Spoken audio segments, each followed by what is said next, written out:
Literally at the end of the road, you think you're going nowhere, and you get to this small house with a little gate that says my surname on it. No, it's more like, who would you have a good time with? Not who's going to get you access to the place. That's the way you think. That's what I'm thinking. I'm thinking, where can I get in and skip the queue? That was like an incredible, life-changing experience. Welcome back to the NSFW podcast here on the Balls Up YouTube channel. It's a new voice giving you your introduction today. It's a new dawn, it's a Because new day. It's a new voice for you, yeah. And I'm feeling good. That's your first Balls Up harmony. Love it. Something we've been And I known for in the thoroughly past. enjoyed it. Yeah, Decent. loved it. No, Joe is normally here bringing you your intro to the podcast, but he's here in spirit. It is. He is. We've got As the you can see, for those of you watching on YouTube, the Ginger Joes. We've got some Ginger Joe behind us. We do indeed. But it's me, Horner, Savilberry, and the Myth Pleasure to be taking here. you through your hour today. And we thought, what do we think Sav we would do for today's podcast? It sort of made sense to give a proper introduction to the man, the myth, the legend. Yeah. Do you know what I mean? We haven't really got stuck in with him yet and got to grips with who he is as a person and how he came to find the myth. It's very true. I On think camera, at least. yeah, On camera. We had a yes, few yeah. bonding sessions ourselves. That's true. When I was first introduced on the Halloween video, Yes. I think people weren't quite sure whether I was supposed to be revealed or not. People Yeah, were yeah, asking because of the fact that I kind of dipped into the video at the climax and dipped then out. was never seen again. Yeah. So yeah. people weren't quite sure. So So we're going to do a sort of a nice sort of almost interview, I guess, with the Myth and just ask a few questions. We've also asked you guys to send in on Instagram and Twitter your questions for the Myth so that you can get them in. We'll ask a few of those as we're going through as well. Yeah, man. But I think first of all, T's and C's. Rate us 5 stars on the Yeah, podcast yes, app, please wherever do. you are, wherever you're listening. Listen in your ears and watching with your eyes, as Big Joe usually As says. he loves to say, Um, yeah. Spotify, all that good stuff. So rate us, let us know what you think, and give us the 5 stars. It does absolutely, help the we've gone exposure. to the effort of getting this lovely new table, It is nice, isn't new it? microphones and everything. So Yeah, man. know, Hit the being like told- button as well. Don't just be rating the 5 stars. Hit the likes. Hit the That's what I likes. like Leave a to hear. comment. Cool. How should we kick it off with him then? I think personally, we need to find out where you're from, yeah, what your background is. Yeah, a bit of background. Do you know what I mean? We just need to know who you are, big man. Who one are of them you? General, What are you? one of those general introductions. Yeah. Are you white? Yes. Yeah, we can start with that. Are you white? So I'm pretty much all white, but not all British Yeah. as it goes. So basically, my dad's side of my family is from Ireland. Nice. Right. So- Republic? Yes. Yeah. My grandmother, she's from Dublin, and then my grandfather is from Kerry, which is a lot Okay. more interesting actually. Which is right down in the south of Republic, because basically my granddad was one of 8 children. But of those 8, 7 of them were all like priests and nuns. Yeah, it's So crazy. 7 of the 8 children, none of them married or had kids or anything like that. So the only one of the 8 kids who did was my grandfather. What was his name? Tig. Yes. Tig. As in McTig. Oh, see, a big member of the Balls Up Nation. Yeah, big member of the Shout Balls Up out. Nation. Love it. Yeah, proper Irish name. So then he, just before they gave birth to my dad, Yeah. they moved over to England. Right. So basically all those 7 Yeah. brothers and sisters, they essentially they went over. Some people kind of went to different countries, lived their lives a bit. One of them went to San Francisco to be to work and Yeah. live in a nunnery for quite some time. But essentially they've all, the ones that are still alive, came back to live in this same sort of family house as a 3. That's crazy. So that's always been the hub. Yeah, that's probably the. It's quite weird. I don't know whether you guys have ever experienced this, but I remember the first time that I went there. Although you'd never been there before, it's like in the middle of nowhere, beautiful greenery, hills and everything, and you go down this little narrow road, and literally at the end of the road, you think you're going nowhere, and you get to this small house with a little gate that says my surname on it, which is just really cool. But Which you That's almost said a yes, second ago. but I'm and gonna he's still- I'm gonna save it for now. But when you get there, it kind of feels like home. Yeah, You yeah. can't Got really that feel. describe it because you've never been before. Yeah. But you get there and it just feels very homely. It's comfortable. Yeah, exactly. But that's pretty cool. And some of them are still alive, so it's nice to go to this family hub every now and again. What's your mum's side? Mum's side, I Full don't want to say boring, but it's more like okay. I didn't mean it like that because they're all legends, but they are all sort of English. Yeah. Anglo-Saxon vibes. Yeah, so my parents basically met just after university. They lived pretty cool lives as well, because they studied at the same university. Same course? No. Different courses? Yeah, but they actually started going out just after university. Right. It's quite interesting. They were friends, but started going out just after university. Yeah. And then worked for a couple of years around England, but then decided to just basically just give everything up and go and live in America. See. Just like dropped everything, That's which mad. is quite like unique at that time. Like having gap years and stuff now is a lot more common. Yeah. Whereabouts in America? So basically they started off in New York because my dad worked at a soccer camp. Because he was a pretty good footballer. I remember you saying your dad was decent at ball. Yeah, he was. What happened with you then? What happened with me? I'm still decent. My dad was really fast though, and he's like, you know, like form is temporary, class is permanent. So, like when you still see my dad play now, when he plays against other dads, he absolutely kills it. Against other dads. Like he just bangs the goals in.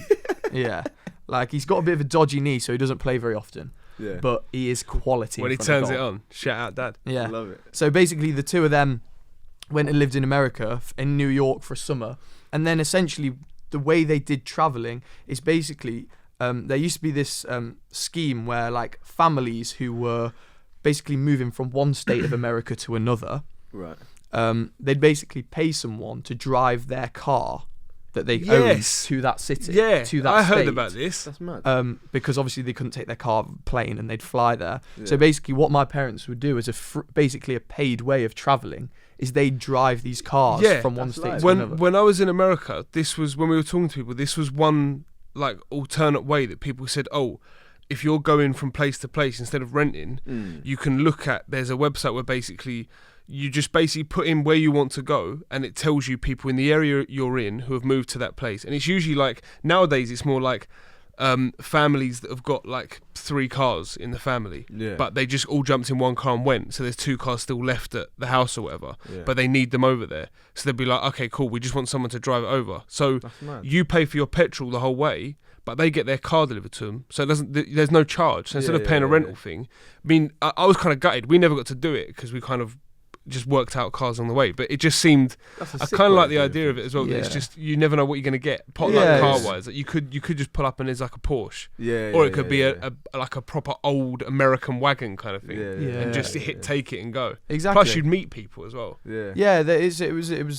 It sounds like a proper adventure. Like some of the people they met and the experiences that they had. They were like driving through the desert and stopping at these random motels in the middle of nowhere and stuff. So yeah, it sounds like a really cool experience. And as I say, like it's something that was a lot less common 30 or so years ago. So Yeah. Cool. Like fair play to them for going and doing Groundbreakers. that. Yeah. So you could say. when did they have you then? Was that like they left America, come back obviously? Yeah, so they only ended up doing a year in America and basically Okay. got to the end of that and they felt very much content. They were like, I've We've done it. had an amazing time, but Mm. want to come home, like the home comforts, missing the family and all that kind, because they stayed there over Christmas. So it was like a Okay. full 12 months. Yeah. And at the end of that year, they felt, they want to start a proper life, settle down and everything like that. So they came back to England and basically just started their life, which was in Nottingham, which is my hometown. Where was your mum's family from before? They always been up north? Roughly in the same area. Right. Okay. Cool. Yeah, Not north.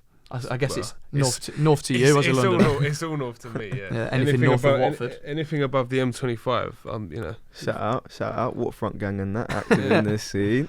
Yeah, so Nottingham, born and bred. Yeah. And that's where I've literally grown up until I went to uni. Pretty cool city. It's not huge, but it was like the perfect size, I would say. Yeah. It's like the city is big enough to grow up in, but it doesn't engulf you, but there's still like loads to do. Yeah. Do you know what I mean? What was the city saying as far as like growing up, activities? Did you play in a football team when you were young? Yeah, I played a lot of football. So basically, probably from the age of like, I don't know, year 4, year 5, Okay, which is a so- bit later than a lot of people who started. But about year 4, year 5, I started playing like loads of football. I actually played rugby first. Okay. So like I always, for some reason, when I was young, whenever my like parents tried to introduce me into something new, I was always initially quite resilient to start. So they'd be like, okay, we're going to take you to like rugby for the first time. I was like, don't want to do it. And they'd like have to like really make me go. Yeah. But fair play to my parents, they weren't people who would just let me get away with that. They'd like push me into doing it, but knowing that I would like it once I got there. Eventually, yeah. My dad was a bit like that. It was always with my dad. It was like martial arts stuff always. Mm. Okay, Mm. interesting. So he had done a load. Aikido was his main one that he'd studied for a long time, but then it was like me and my brother. First of all was karate, and then a bit of boxing for a little while, and then judo. But it was like that same thing where also as a kid, like was never really the kind of kid that was always wanted to go and have a ruck or whatever. Yeah. So but he was like, I want you to learn this stuff because it's good for you to know it. For sure. So I had to take you there and put you in it. And it's as a kid, like as soon as you make a couple of mates, then you're cool, you're settled. But obviously I remember the first few times of going being like, so my dad's literally putting me in a car to drive me somewhere for me to get thrown about a room and beaten up a bit for an hour and then go home. What's going on here? I went to one karate class. Yeah. When I was 5, 6, and I remember walking in, and these blokes in these white what they called the gis, yeah. And I was like, this is a joke. Why are they just standing there going, hey, you know, when they're just doing all of that? And I'm like, this is dead, bro. I just want to punch something properly. Because back then I'm thinking, look, this is all dead. Yeah. Yeah, you've seen Karate Kid and you want I want to do something I want to jump in here and spinning kicks. Yeah, like teach me how to do that. Just like walking along and doing madness, but yeah. so go on, yeah. So you went into rugby. So actually I forgot to say, like, rugby was the first thing that I got into. Yeah. And like really enjoyed that. It was we were still playing when like it wasn't full. It was like 7-a-side. Yeah. And it was basically before everyone grew. So I was a very late developer in terms of like when it got to a certain age when I quit rugby, which is about year 7, year 8, which for anyone watching outside the UK is about 11, 12 age. Basically, when I got to that age, I had not really grown at all in the past 3 or 4 years, and everyone else was just like massive. Massive, yeah. So even though I was like a decent tackler, some people were just like too big. Yeah. And I gradually got forced. Out on the wing.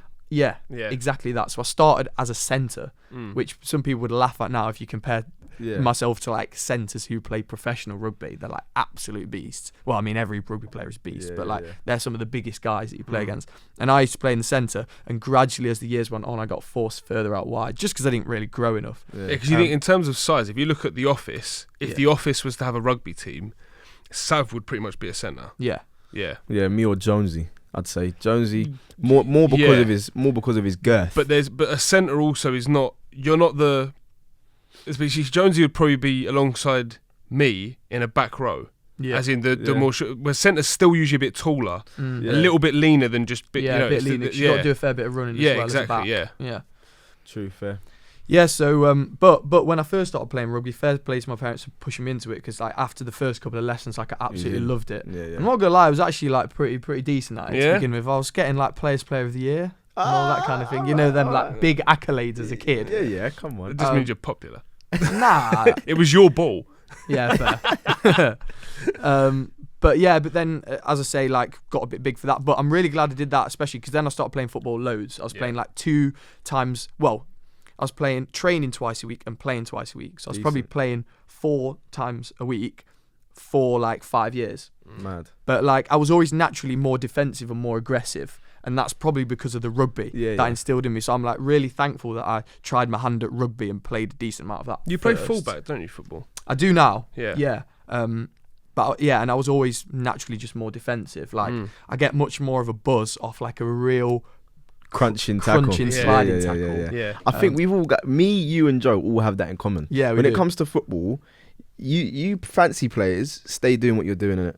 I'm gonna be the guy that's gonna break your kneecaps. The proper no nonsense. I've never played with you because I can't get into it the way you lot do in terms of playing. But whenever I used to play football, I was always a fullback or centre back. I was always at the back. Yeah. Because it was the one thing that I knew I could fall back on was if I'm running someone down, my timing was always very good. I could slide and take the ball, not the player. Yeah. And it was easy. I used to really thrive off playing in like really, really rainy, wet conditions where it was like, you know, the real men came out on the pitch. Like nothing like coming out with mud down the side of your face. Yeah, all that kind of thing. I really used to like thrive off playing in those conditions. First anecdote of the day, interesting one that's come to mind. I was saying before first interesting one. Yeah, well, 15 minutes in. Before we started, I was worried that I wasn't going to have any interesting stories. Probably the highlight of my footballing career was playing with school, because I was always a sub that came on for like last 10 minutes. But our school team was absolutely incredible. There was a point where like half the team, 3/4 of the team were all in academies. Right. And we had just had some fantastic players. And in year 8, which is when we were 12 turning 13, we won the National Schools Championships. Oh, That's really? mad. Yeah. Which was obviously a huge deal. That is big. Yeah, that is big. Like yeah. on the way up. What to school's that, this? I'm not going to say. Ah, okay. I'm not going to say. It It was in Nottingham. Yeah, but yeah. basically, we won. It's because he's lying. Mate, seriously. I've got the video. Have you got a video of the Yeah, match? mate, absolutely. Got the video. That is going in an edit. Yeah. Yeah. I only played the last 10 minutes, but I made a crunching tackle. Oh, love and it. then like they brought a full coach load of the school to come and watch the decent. game. Yeah, yeah. And then once I made that tackle, people sang, "You'll never beat the myth." Yeah. And they said my Decent. name. I was like, "Oh, this is quality." Yeah. That was probably the highlight of my career. So yeah, we had some banging players, and I got it was. No, that's sick, bro. That's It's a quality. sick anecdote. And we got to play on some like proper sick pitches as well. I mean, like I say sick. We played at like Doncaster. Yeah, but that's banging. Yeah, it's That's banging. quality. Mad, Yeah, that was always like around my area, growing up. Any school things, anything like that, it Yeah. was always at Millwall. Was the Yeah. final was always and obviously like you had other stadiums around, but Mill was the one that would do most of schools or whatever. Yeah. So the idea of not just because I'm a fan, anyone didn't matter Yeah, who just you playing supported. on an actual pitch.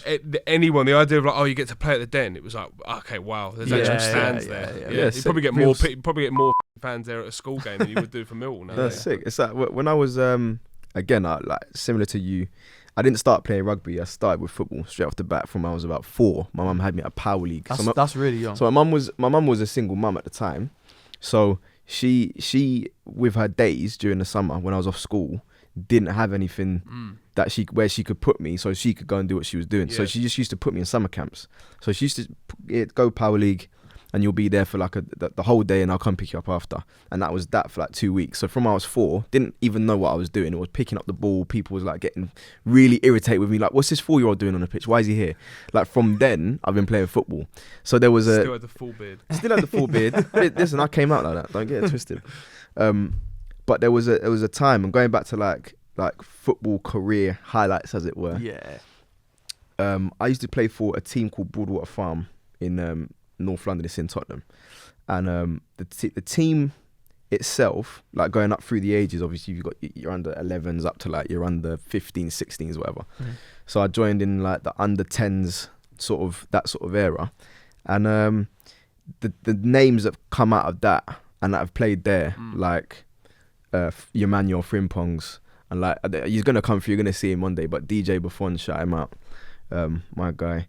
And there's just been mad ballers coming out of that team. area, just Yeah. that area in general. Area, And I was saying to you like the other day that if you was to have picked like 10 of those guys and said if you don't choose the road and you dedicate your life to football, you'll one day make it. You would have had so many players come out of Tottenham, Yeah. but Yeah. because there was so many other distractions, Yeah. There's a few of them though, isn't there? Those little hub academies. Like Yeah. there's the one in Blackheath in South East London, which is the one where the Ferdinands came through from. yeah. And I can't remember. There's loads more in that one. It might have been Rio Coco, I'm not sure, but there was a load of players that came through that one. Yeah. And then what's the name of the one that had Terry? Was West Ham, wasn't it? Not West Ham. No, not even not An club. actual Sunday league. Like Oh, a team. yeah. They I know wear what you blue and yellow. I know. Because you're I remember talking there's about, one photo of like of all, and you can pick out like 6 Yeah. England internationals that were all in Oh, this really? like one fucking, like Sunday League under 14s team, Yeah. and they're all there, and it's mad. I've got names in my head, and I don't think it's right. I'm thinking the likes of like maybe Ledley King was there, but the idea of having Oh, King right. and Terry at centre back pairing at under 14 is just insane. So Yeah, that's yeah. madness. Yeah. Ledley King's knees probably still going then. But yeah, things there's like that are crazy, isn't it? Yeah, some of Crazy. those teams are just like even places like Fisher and all that, like Yeah. that have always just been good hubs of Yeah. talent. So one of my claims to fame is that when I was playing for this team, Broadwater, the coach had really good connections with various different academies. So we used to go and play them for their tune-up games when they used to go out and fly out to like Madrid or Barca. They'd play us before they went as like a tune-up match. We were sick. Yeah. Like I'm not even. We was wavy. Like there's players coming out of that team that were mad. Anyway, so they told me I'm going to be playing against Arsenal, right? So I was like, all right, cool. Where am I playing? Centre back. I was like, all right, cool. It's going to be. Even at the time, I'm thinking, what if one day, like, I'm playing against a player that I see Yeah, on for TV, sure. and we rock up. We find out we're playing like a couple of age groups below us because the age group our age was too good, like way too good. So at the time, I think I was playing against Tuba Akpom, and I just remember playing it, sort of lining up, right? And then our coach beforehand says to me, "I've heard that their striker's good. Obviously, you're playing centre half. Don't be disheartened if you have a bad game because they're saying that he's eventually going to be first team." So I was like, all right, cool. And I'm like 13, 14 at this point. I was going to say, how much older are you to him? So hold on, no. So I was 15 and he would have been about 13. Okay, cool. I think. It's weird as well because that's ages when key development ages. Yeah. So even in size and whatever, you must have been a different size to him. 100%. And he's still, they're still that. So he was fairly short, but he was so fast that it was like I'm not going to catch him. So I had to take him out each time. Were you going into that game like nervous he was going to be that good, or were you just kind of like, I've got nothing to lose? I've got nothing to lose. Part of me was like, but what? This is how delusional I was. Part of me was like, what if I'm sick? And you've got, but that's every kid always has think that. Every kid has that. What if I'm sick and they scout me? You have to have that dream, don't you? Yeah, it's true. And it was mad, like lining up next to my boys, and then you've got Arsenal lined up there. Yeah. We won the game, right? But not off like it was weird. It was like one of those games where, you know, when you're playing a game, you're like, we have no right to win this match. Yeah. But they end up making mistakes, and like their defense wasn't as good as their forwards were unbelievable. Yeah. Like plus it's an event for you. Do you know what I mean? You're playing with that's your cup final. Yeah, exactly. For them it's a random game, so they're not in the same mindset. So we beat them like 2-1. It was a sick game. It's quality. But yeah, back to the myth. Just because on that, we're talking about school things with schools. Yeah. My one claim to fame so my school was the. So it's like the school field is here, and then across the road from us was a Marriott hotel. Used to be like it's a Marriott now, whatever it was back then. I can't remember. I think it was called. I can't remember what it was called then. I just remembered the name, and it's a weird connotation, so I'm not saying it. But it was where all teams in the Premier League would come and stay if you were playing Charlton. Okay. When Charlton was in the Premier League, remember the era when they had like Klaus Jensen, all that sort of thing. So basically in our school. Any team coming from up north or whatever, so Newcastle, when they would like Bobby Robson's Newcastle, all that, they would always come and stay across the road from our school when they were playing Charlton. Yeah. So they would train in our school field because it was across the road. So they would do it. So you'd be sitting in your lessons, watching them play, and you'd be looking out. You'd be like, "Oh my days, Alan Shearer." He's just kicking ball back. You're like, "Well, this is crazy." I remember at one point, I didn't see this. My brother said to me, came home because obviously Joe, my brother's like 2.5 years older than me, so he was there a bit before, and I'm sure it was Newcastle again. They always came because I came out the cinema one day, like down the road, walked past, and Bobby Robson's whole team was there. So they were always staying there, which was like, you remember like Lauren Robert and Babiara and all that, like a good team. Nobby Solano, exactly. Just stand on the other side of the road, like watching them. But Joe said that he's got a memory in his head of looking out of a class window. And there was 2 fields, like our school's field and then just an actual field, but obviously with a big metal gate that went around the whole thing. And one of Newcastle obviously booted the ball and it went. He said he always says he got a memory in his head watching Alan Shearer climb a fence, like to go and get. Bobby Robson had sent him to go get the ball. He's the captain of England, and his boss just said, "Like, you're going to get it, like go," because obviously it was him that did it. But yeah, so that was crazy, like just. You'd randomly and they'd never tell us. You'd be sitting in a class and you just look out like it's PE, and you'd be like, "Hang on, that's not PE. That's Man United. What's going on?" Yeah, that's wavy though. That's a sick thing. I just wanted to obviously we haven't got that much time. Yeah. So I wanted to get some. We've had a poll out. We can't really say it's a poll. It's like a questions thing. People have sent in some questions for you. Yeah. Let's do it. Dave Horner. We've got him up here. Has the questions. By the way, we've got a lot of time. We're only 25 minutes in. Only 25 minutes in? Yeah, okay. yeah. So we're good. Just trying to gauge the time. Do you know what I mean? So I'll get this up. We actually, do you know what? For how long we actually put this out before we filmed this, we've had a lot of stuff come in, so we can't get to everything, but we will. Look at him, he's nervous. He's nervous. I can see. He's in like the hot seat now. One's come in here by Crispy Normal. I'll just ask it quick because it's funny. What blind barber do you go to? Wow. He's had a trim and it looks good. Yeah, to be fair, at the time that we're shooting this, the only video we've seen of me is that absolutely horrendous trim on Agony Uncles. That's a fair point. I do apologise for that. Basically, I was trying to go, because I've had the similar hairstyle for like many years. Like probably at least like 4 years, similar hairstyle.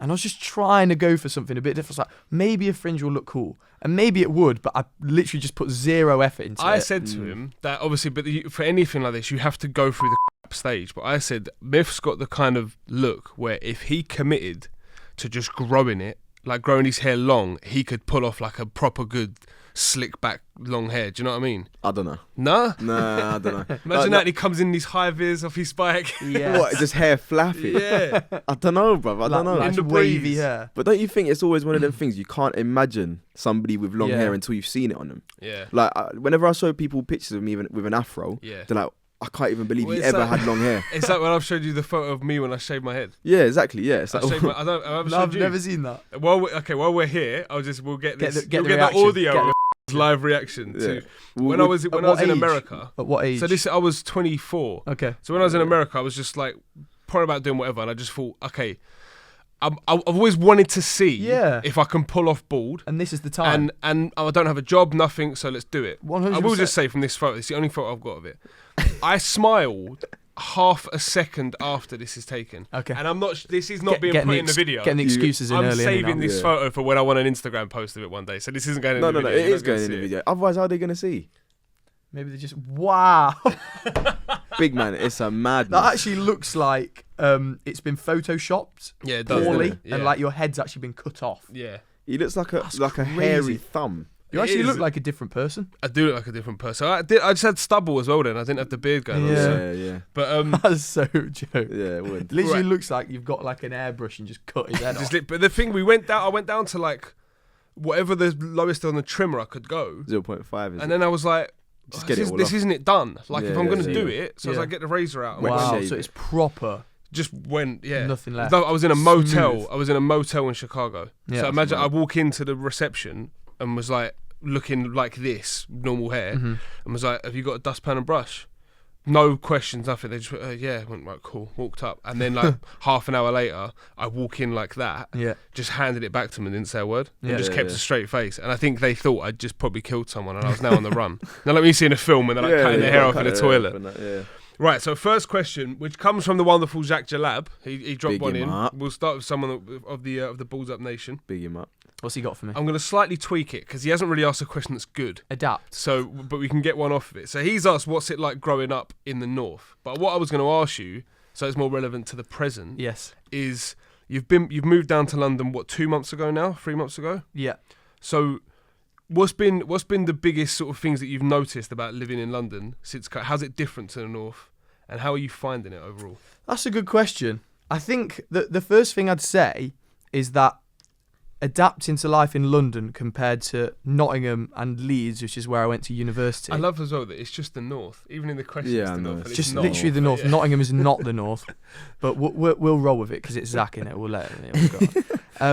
What I would say is it's not been too hard for me, and that's because when I was like going through university, I had a year out in which I had the opportunity to go and live in Hong Kong for a year, Yeah, and like going from where I lived in Nottingham to Yeah. there, I always forget that about you. that was like an incredible life-changing experience and change, because I would describe that as like everything you think about in London, like bright lights, fast-paced, busy.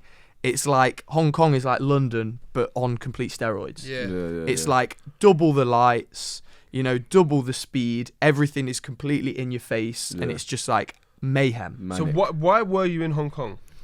So essentially, after my first 2 years at university, I was really lucky that I went to a university where you had the chance in between your second and final year to either work for a year, so take a year out and you either Yeah. work for a year in the UK for a company in the UK, or continue studying but at a university as an exchange student Abroad, yeah. So abroad for a full year. So I decided I wanted to study abroad quite quickly. what were the choices? Was it just Hong Kong or? I was very lucky again because I literally could have picked pretty much anywhere in the world. I had the likes of like universities in Kenya, I had like Cape Town, Wow. Argentina, like the lot. Like you could have gone to pretty much any. What university here did you go to? University of Leeds. Of course, Leeds, right. So there you go. Anyone watching that wants to know where a LSU. good university is, Leeds will let you go do it abroad, so go for Leeds. Yeah, 100%. Couldn't recommend the uni enough. But Yeah, so I basically spent we had to make our decisions quite early. So it was actually the end of my first year of university, so a year before I was going. I remember spending that whole summer, like, alongside working, just looking every single university. That's sick, though. Like, Because then you've got a year of knowing, like, I'm going across the world. That's crazy. You had a lot of times. So I was like, we had past students who had, like, gone to all the different universities. So I was like, made a little short list of like 10, 20, started firing out questions to them, watching YouTube videos, doing my research, and like doing as much as I can. And essentially, like, the point I got to, I was like, well, I want to go somewhere that I'll really, like, test myself. So I'd never really travelled outside of Europe. Right. I was like, I want to go somewhere completely different, but I'm not sure I'm ready to go somewhere like as different as China, for example. So Hong Kong is a bit of a middleman in a sense that It's kind of Western, isn't it? Yeah, because it's an independent region. Yeah. So it's called a special administrative region, which basically means that it's like it's under the authority of China, but technically it's an independent country. I see what you're saying. So it still has sort of influence by capitalism rather than mainland China. Yeah. So it's an interesting blend, because there's some parts of the city or country, whatever you want to call it, where you go, where you think you're in China. All the menus are just in Chinese characters. Nobody can speak English, and you just feel like you're in this amazing bubble. But then there's also sort of in the more central regions, because Hong Kong used to be owned by the Brits, so it still has a very westernized influence Feel on to it. Yeah. So you can kind of get the best of both. And also what people don't realise about it as an area is that because it's an island, people just think of the big skyscrapers and stuff like New York and London, etc. But actually, predominantly, it's all beaches and countryside to do like hiking and like go to the beach and swim. Sounds and all that mad, kind of thing. It sounds mad. Like everything, isn't it? It's like almost mad. like everything you want. It's like, when Joe was talking to us about Sochi, how it's like you've got snowy mountains and then beaches. It sounds like that. Yeah. Yeah. And so it was definitely like the most eye-opening, life-changing year I've ever had. I stayed there for Christmas, so didn't come home, didn't see England, didn't see anything outside of Asia. What was Christmas for like? 9 months? It was strange because we didn't really celebrate it to an extent. So we were travelling at the time, so we had a 5-week Christmas break in between the terms or semesters or whatever you want to call them. So got a backpack, flew out, and like you wouldn't believe how cheap it is. Thinking like to get to Vietnam, it was like a £60 flight. Like it's just like us going to Europe, for example, which it's like incomprehensible. The fact to get to Vietnam from here would be really expensive. It was just a £60 flight, 1 hour, and you're there. That's way. And that was like the start of the journey. So that's us going Dublin. Yeah, literally. It's literally the same, which is mental. So I spent 5 weeks like bombing around there. That's quality. And at the time, Christmas Day itself, I went on the Hai Van Pass, which if anyone's seen like the Top Gear Vietnam special. I have. Oh, is that where they're like the beautiful stretch? There's like a the Vietnam cliff special. face. Yeah, the one on the bikes. Yeah. So it's a really it's become famous because of the Top Gear Vietnam special. If anyone hasn't seen it, I really recommend you watch it. It's like an amazing episode because Vietnam as a country is really long and thin. So in terms of the motorway, there's pretty much one route that you can take, either like bottom to top or top to bottom. And people just, because everyone's on motorbikes there, people don't really have cars. It's not quite that developed enough.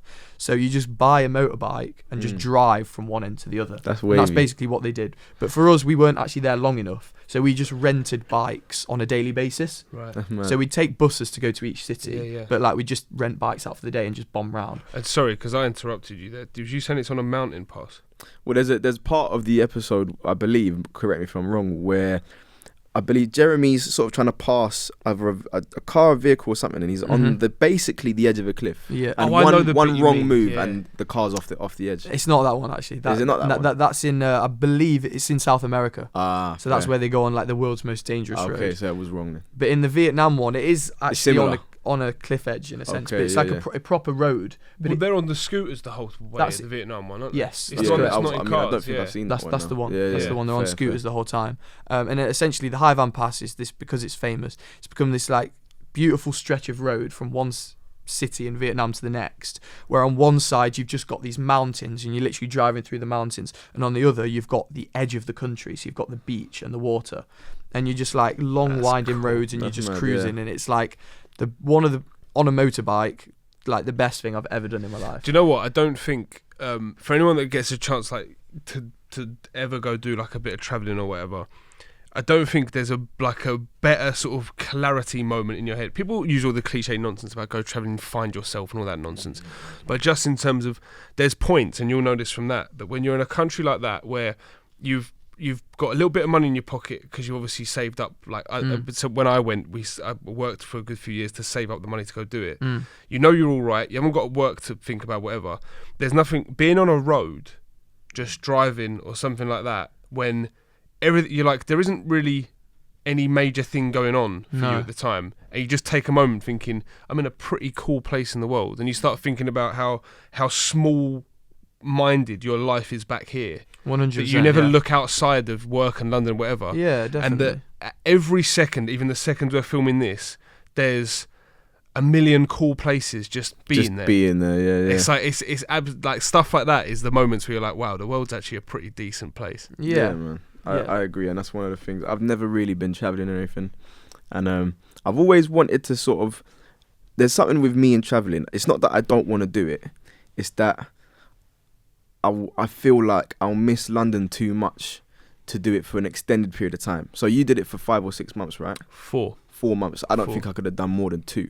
Like if I'm away from this place for too long, it starts hurting me. But the thing is, mate, seriously, I'm like you in how much I love this city. Like everything for me revolves around London. But knowing you're coming back, like I never went thinking I'm gone now. Like I always know I'm coming back. Like I've always said it that I could never live my life not in London. Like I'm exactly the same. I could probably, after doing this, I know that because I know I'd always come back. Yeah. I could probably go live in New York for a year or something. I could probably do it after doing a bit away. But it's a different. It's like just a longer period of time than what would be a holiday. Yes. Yeah. To just go and sort of it's a distance from it. The other thing is, all it will do is make your love of London increase stronger. Because the problem is when you're away, even though you have moments where you're like, oh, it's nice that it ain't as busy as whatever. Most of the time it's I miss the hustle and bustle. I miss how cold it is.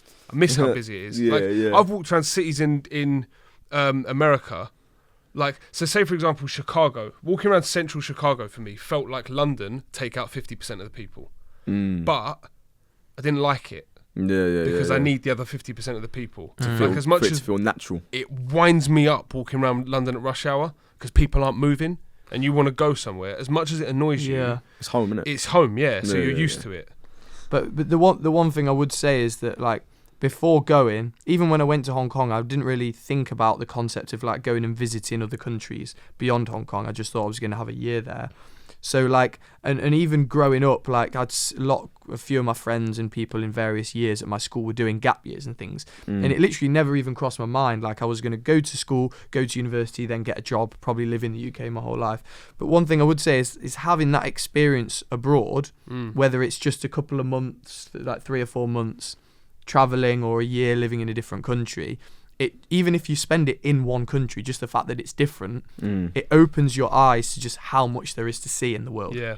And it just opens your eyes, just the concept of like being able to live in a different country, and you realise that there's different ways of thinking as well. Yeah, there's so much more to see. Like I think I said it on our last podcast, or one of the last podcasts we were talking about, when I was talking about the Caribbean, that there's just a mindset that when I was in the Caribbean, that you kind of, when you're around it enough, where it's just like, not going to do it, but like, oh, we're here, it's like there's a problem, oh, you're worrying about it, got to get it. Yeah. Like out there was a lot of like the way of just, there's a problem, all right, we'll get to that. And just a sort of a sit back, don't worry, it'll be fixed, but don't stress yourself. And then when you come back, you just try to think of those things sometimes, to just be like, why am I getting so worked stressed up out about it? when take a minute. Yeah, I hear you. Maybe one day I do want to go and see America. It would make huge sense for me to do. I've got family all over New York, family in Florida, so eventually it will happen. Maybe we'll do Balls Up on tour. It's one of the dreams, isn't it? It is one of the dreams. A little road trip, pick up a car and just start rolling. I want to do Balls Up Balls Up on tour in a cold country. I want to do it somewhere where I can go on a snowmobile and ride huskies and I want to do mad stuff like that. That would be banging, and that would be quality. But how unbearable would Joe be? What, in a cold country? Moaning about how cold it is. You think he'd moan the whole time? Oh my God, like, come on. Yeah, maybe. Imagine him when he's just woke up. Yeah, but part of me's And like, it's it doesn't freezing. matter. I could just run him over with a snowmobile or get my huskies to eat him or something. The rest of us could just take off. Yeah, we'll like- just hit the thing and go. leave I'm him gone. there. But Steal I'd his like he would be a night. If we He would be we annoying, talked before about we was talking a while back about we wanted to do a trip where we was like, right, let's balls up, let's just go Ibiza Yeah. for like closing week at the clubs or whatever, and just like do a we mad said, we ain't gonna work banner. while we're there, Yeah. but we'll film. Yeah. So we'll vlog, Just vlog what it, we're yeah. doing, and then we'll make a video of it when we come back. We didn't do it because we have too much to do anyway, so we Yeah. all couldn't take holiday off.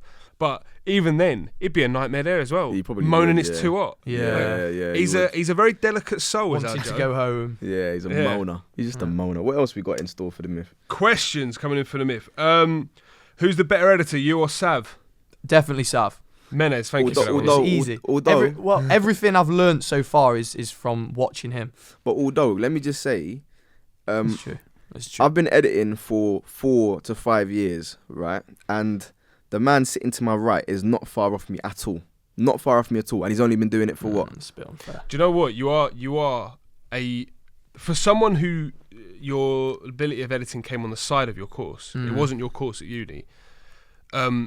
You are a very good editor. Very good. And to be honest, it's also, we've had other people take balls up edits when Sav's not been available, especially in the early days, or if he's been off, which is pretty much never. But Yeah. and it's not. You can tell it. You watch a video, you can tell it's not Sav.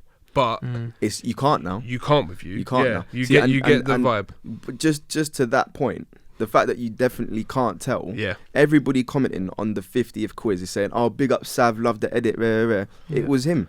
Do you know what I'm saying? You've got to give props where props are due. And on that, because one of our other questions was, where was someone asked? Let me get up the name because we should give props. Thank you to Menez for that one, Zach for the one before. Let me just find out who it was. Calvin Moraz asked, why was the Myth not in the 50th special of the quiz?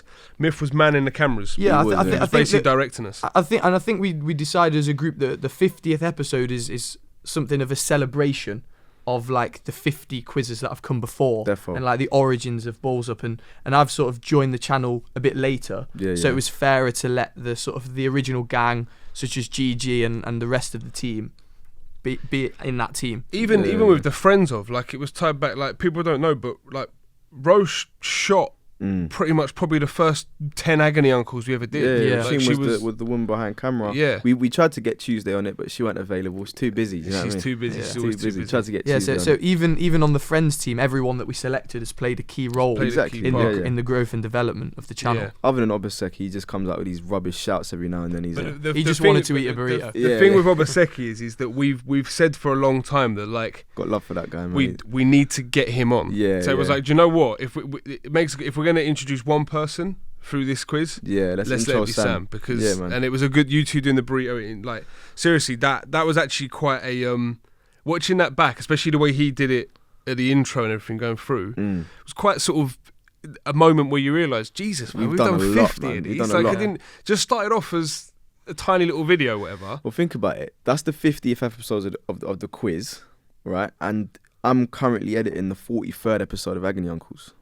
So how do we celebrate 50 of Agony We've got to do Uncles? 50. What do you think we should do, people? Yeah, let us know in the 50 comments let below. Us know Let how we us should know. Celebrate. How should we 50th Agony celebrate Uncles. the 50th Agony Uncles episode? Also, we've said that obviously we're coming back. Next quiz is going to be the Christmas special. Yeah. Yes. But we said to each other today, and we realised it was like, that means it's got to be special again. gotta be Like, we need special, to do yeah, something yeah. again. Yeah. So what ideas of what you want to see for that? Yeah, so, man. Let us know what you want to see. anything Christmas yeah. themed.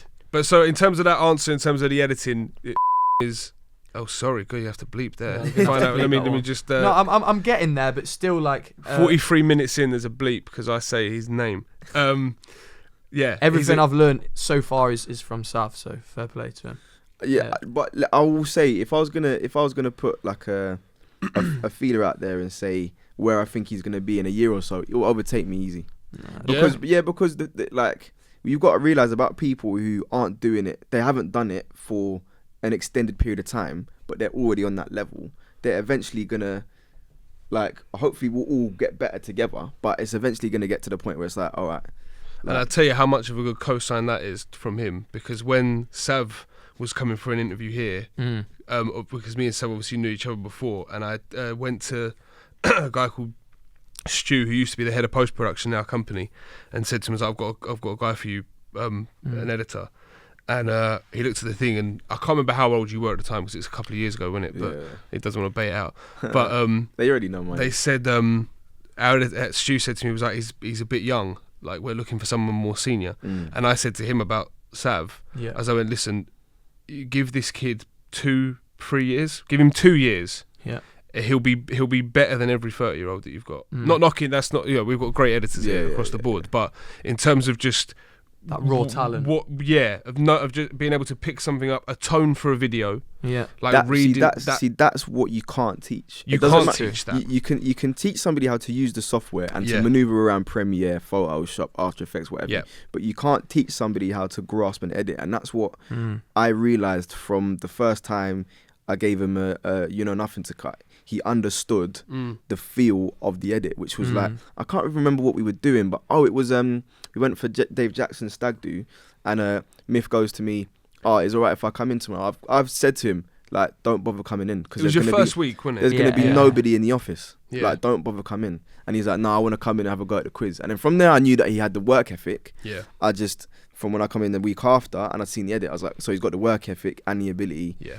All he needs is time. And I tell you what, we'll say that for anyone listening outside as well, that probably, I think we all agree on this, but when you're looking for work or whatever, or if you uni work or whatever, there's nothing that will put you higher in terms of if we were hiring, looking at someone, than a work ethic. Someone that will put in time and effort and doesn't mind. Look, the thing is, you might get, this goes for, we work in the media industry, which is severely underpaid at the lower levels when you come in. Yeah. But have the mindset that put in a couple of years of graft of staying late, working stupid hours, whatever, showing what you can do, and it will pay off. 100%. And it pays off even through education. That's something that I've certainly learned, like, growing up, but sometimes they don't get the grades because they don't put in the work ethic. And like, even if you're not the smartest person, like, if you just keep working as long as it takes, it will click. Like, you will succeed. As long as talent almost means nothing. It's like, that's what I've learned most certainly. It's all about just putting in the work. Application.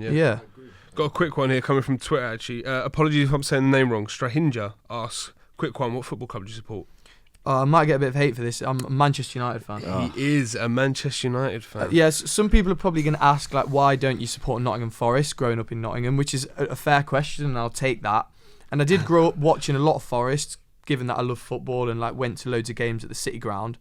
But ultimately, my dad is a Man United fan. A lot of it's dictated like that, isn't it? And it is. He's the person that takes you to the games, and he chooses what football match you're watching at what time, and so you just end up supporting who your dad supports. Yeah, exactly. It makes sense. Yeah, of course. So that's why. Hopefully, I don't get too much hate for that. One thing I will say, you always, that's the reason. Any player that comes up, you'll bang on it. Oh yeah, that's a Nottingham born and bred player. That one. Oh, where's I am. All Jermaine Pennant, all Jermaine Genius. Yeah, he loves a Jermaine. There's a lot of decent Nottingham talent that's come. People don't realise that. No, it's true. It's true. There are, like, I was watching a Jermaine Pennant interview the other day. And he, not the Jeremy Carr one, even though, like, obviously, shout out. But he's actually, whatever you want to say about him, he's had an interesting life. Yeah. He's had an interesting life. This is quite a cool one. Asanka on Instagram asked this one. Okay. Which two celebrities would you like to have on a night out with you, going out as a trio? Going on a night out? Yeah. And I know it's celebrities, but you can't pick me and Sav. That's a really good question. Spotted in Leeds clubs. Obviously you want like someone big enough that's gonna like get you in everywhere. No, it's more like, who would you have a good time with? Not who's gonna get you access to places. That's the way you think. That's what I'm thinking. I'm thinking, where can I get in and skip the queue?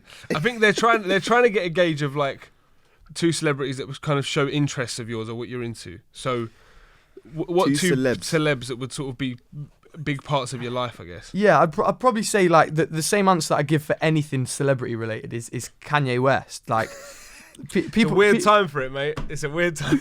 You know, I just like love his music. Yeah. And I think he's just like a fascinating guy. And I reckon like when you do get him on a night out, I reckon he would be pretty mental. It's weird. When I first heard how big a Kanye West fan he was. Yeah.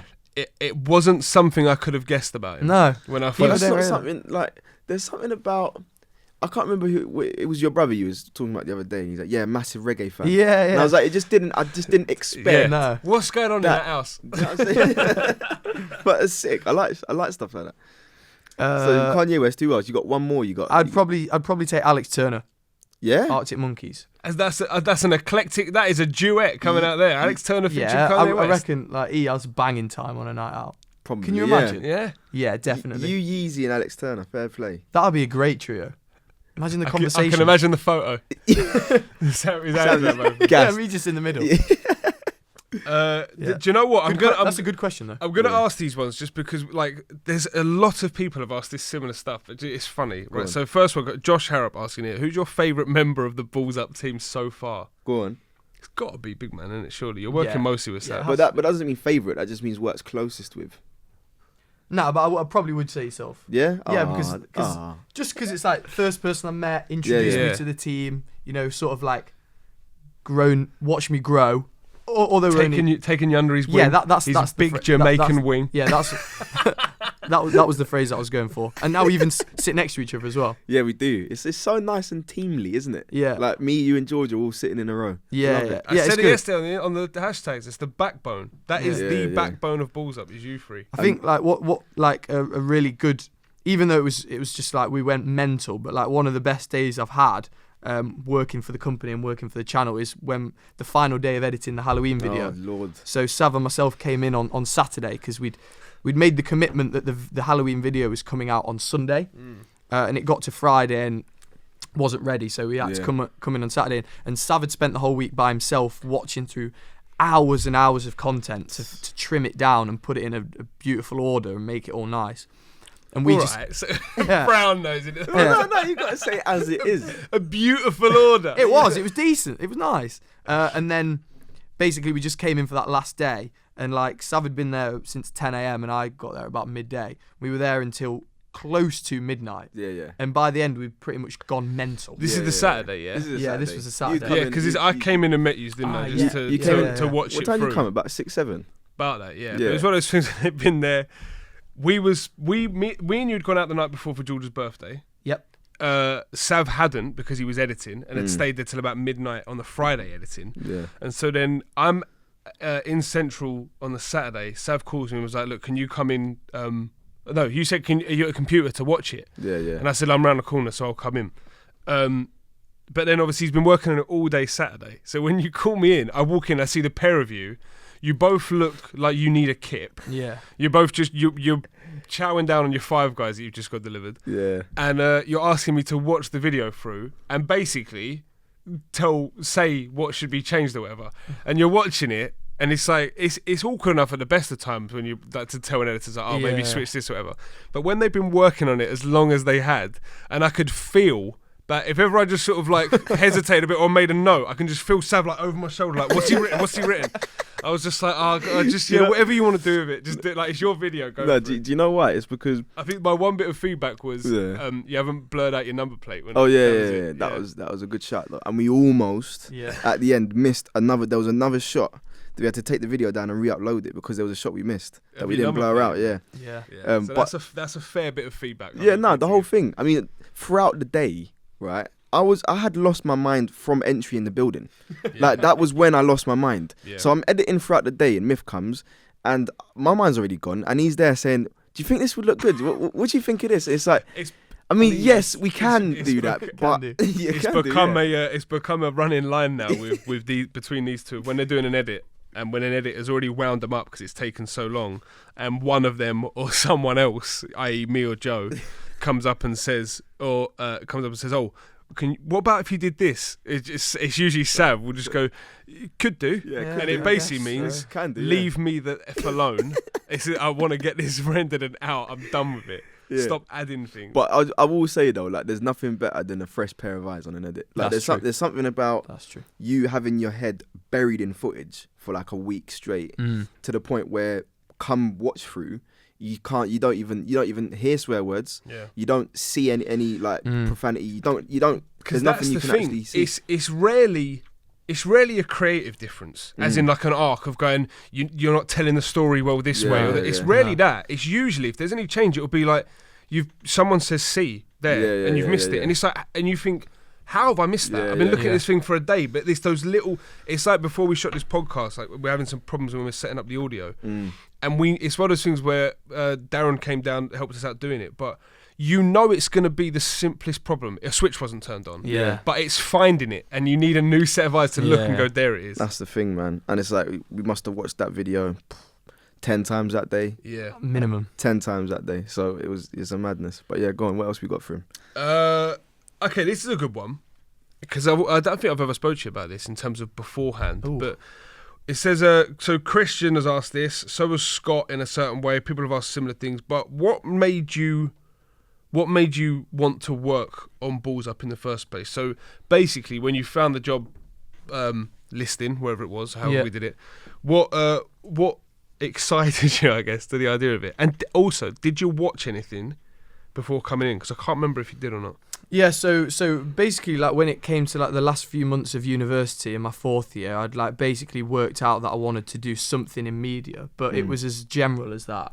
Like I'd done a lot of student television, and when I was in Hong Kong, I did student radio actually, and I'd always sort of pushed it to the back of my mind because I was studying a completely unrelated degree, and as I've said to you before, I never really had heard of anyone that had got into the industry without a broadcast journalism degree, although loads of people do. I'd just never met anyone, so I thought it wasn't possible.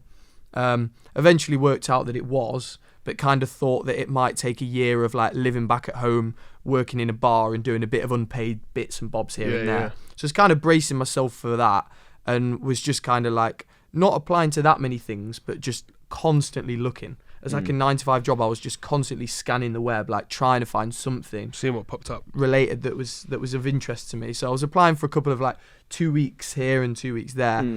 Basically, I just used a website called I think it's pronounced MediaArg.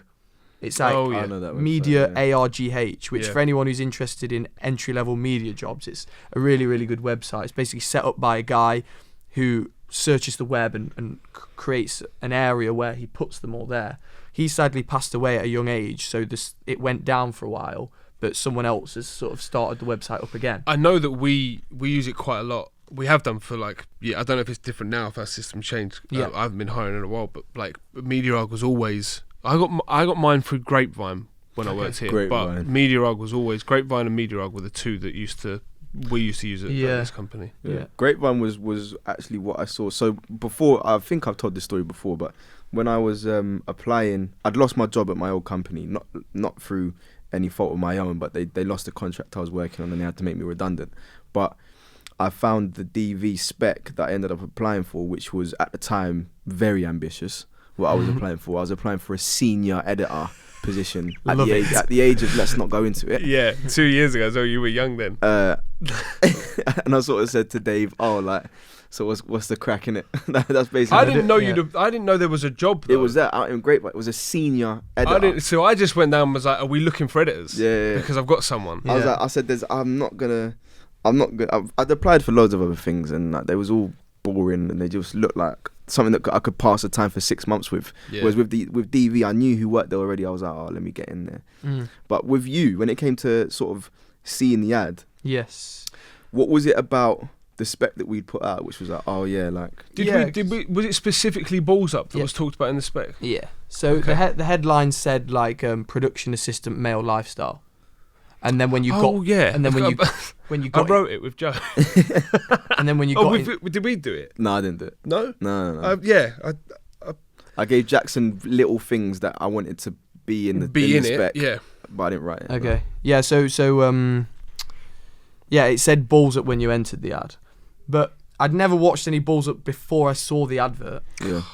But then before jumping in, I was like, before I apply for this, let's see if it's something I'm interested in. So I spent like a couple of days watching a lot of stuff, and then decided. That's so weird, isn't it? Yeah, it's the weird. Fact that we didn't know him then. Yeah. So then. What did you think? Yeah, like when you first went on the channel. Thoughts. Yeah, like what was your thoughts? Honest initial thoughts. Honest thoughts of the channel. I was. It's the same as what a lot of people find. I just really enjoyed the connection that you all had with each other. Like especially the podcast. They were the favourite things. Like, I would just have them on in the background while I was doing bits and bobs around the house. Yeah. And like even though I didn't know you, I'd be like genuinely chuckling along and like. Yeah. I felt the connection that you have with each other straight away. Yeah. And that's what I really liked, and just something I wanted to be involved in. And then I liked the idea that I was going to be able to do a bit of everything, which is what it sounded like. So it said like knowledge of Adobe Premiere, which is like the editing software, basic knowledge of Photoshop, and then like it said confidence in front of camera would be a huge plus. So I was like, well, this is going to give me a chance to hopefully be in front of camera, try a few bits. Yeah, but also do the editing stuff as well. I was like, well, this is perfect. Like, I enjoy everything to do with making a video. All three, like editing, filming, and being in front of camera. So I was like, well, this is going to give me the opportunity. I'd never really considered YouTube as a route. I always just thought it was television. But when I saw this advert, I was like, well, actually, like, it's essentially just the same. Like, rather than being on TV, I'm on YouTube. It's like just a different platform, essentially. Just slightly less production values. Just a touch. Only, But so that's basically what appealed to me. It's weird for us as well, though, because we did a few interviews then, and like I guess it's a bit different for Joe and Dave because they've been doing videos. By the way, we've just done an hour, so we'll wrap up after this one. But me and you did most of the interviews, didn't we? Especially we did. You two did me. Oh god. We did. Great. We'll leave all of those names. names. There's all of the names. There's So we did me and Sav did the Myths interview. But what was weird, I think, for us that Joe and Dave were probably a bit more used to because they've been doing it for a while, was that going into a room with people who had, if they like you, if they'd have thought about it enough, would have gone and watched the stuff. We said afterwards, it's weird sitting with people who we had one guy said to me, "Oh, it's a bit weird because I've watched you on the." It was. We was like, "That's a bit. Was it awkward?" Odd? Like, it was, yeah. It was. I mean, like, maybe I wouldn't go as far as celebrities, but I was like, I'd watched a lot of stuff. And Joe summed this up perfectly a couple of weeks ago, which is the way this needs to be made clear. We are not YouTubers. We are people who are on a YouTube channel. That's the clear difference. That's good. Yeah. But anyway, just the fact that I've like seen you on a lot of stuff. Yeah. It's like just like seeing someone that you've watched on a screen in the flesh is just a bit weird. I agree with that. It was a bit odd for us, I think. Yeah. I mean, the thing is, I don't think so. I'd never done any sort of hiring process before. So when you sort of come in and he's got there early, so I'm like, okay, cool, good sign. And then he's dressed quite suave. He was in like a shirt. And he had I wasn't quite sure what to go for there. But do you know what? Interviewing for this company, I always think about people. It's the hardest thing to get right is the dress sense for an interview. Because we dress so casual for work. But you couldn't come in for an interview as casual as we are now. I don't think. In your head, you shouldn't. But suit is like, if you show up in a suit here, it usually gets talked about. Exactly. The guy in the suit. Exactly. Shout out Sonny Snelling. So, exactly. But so the thing is, I was in in middle there, ground. It's the middle ground. I was in there in a lilac twin set and sliders. Yeah, do you know what I'm saying? Yeah. That was what I was wearing in the. I remember what you wore for your interview because I remember. I was mad me and you standing outside the office afterwards. I was asking you how it all went and whatever. But I wasn't even suave. I was smart. You had your long. I had a long sort blue of coat navy. Listen, I was looking the. He was looking good. I was looking sick. I had a Zara thing on with the zips here and a zip here. Do you remember? And then I had the long like sort of. He was anyway. What Sav done well is it was one of those ones where when he walked in looking like he did, it's the thing of this guy could be here for an interview. He could be a meeting. Do you know what I mean? Like could be to buy the company. He walked in with enough swag that it was like, it could be either here, which is decent. Yeah. Big up AK. But yeah. So decent. Well, should we wrap it up there then? Let's wrap it up there. I'll tell you what. Let's wrap it up on one thing. What's say one video that you reckon you'd want to make going forward on the channel? The one video I'd love to make is 100% Balls Up on Tour. Yeah. If we did a video, my dream would be to go to an airport and be like, "What's your cheapest ticket?" And we go there and vlog it. He keeps saying this one, doesn't he? That would be my dream video. For now. Cheapest ticket that's somewhere decent. Like we're not gonna. We're not going on tour to Birmingham. Yeah. Well, no, not just that, but we're not going on tour somewhere where I will be killed. That's also true. Yeah. Usually the cheapest ticket. Give us a short list of the cheapest tickets, and we'll pick one that fits the bill. Yeah, but that I'd love to do that if we could. That would be cool. Decent. Yeah.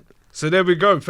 Basically, an hour spent. Yeah, man. Getting to know the myth, the man, the Enjoyed legend. it. Also, we're going to be doing in the new year sort of this style of podcast more often, where you've got a guest on as it were. I know Myth's not a guest, he's part of the family, but we'll be having a sort of style of thing where we're going to be interviewing people, getting guests on, getting their story. I've already got people in mind that I think would be good for it. Let us know if that's something you want to see, and also anyone you would want to see us do that with, because I feel like maybe there's some suggestions that you can give us. Obviously, we're not going to get KSI on here, are we? Be realistic with it. But we're not like shooting for the stars or whatever. But one thing I think is nice is Sav sort of mentioned the idea of doing that, but with sort of real everyday people to us. Yeah. So like when people we've spoke about heroes. on whatever, like, even if people who's like when Joe's mentioned like an uncle he's had or whatever, those kind of things. Yeah, I just want to get people on that have got stories. So if any of the Balls Up Nation, if you've got any like unsung heroes in your life which you think might have a good story to tell, Exactly. Shout them out and let put them in touch. Yeah, man. Sweet. There we go. So, in the words of Joe Tomlinson, thank you for listening in your ears and watching with your eyes. This has been the NSFW podcast for this week. Rate us 5 stars, all the good stuff. Subscribe. Go watch everything else. Go watch the 50th episode of The Quiz. Please do. Because it was wicked to film. It felt like it was going to be an absolute mess because of the 2 cameras and the live audience. It was a mess. Myth did an absolute madness. We made it work. We made it work. And we will catch you next time. Peace out. Peace out.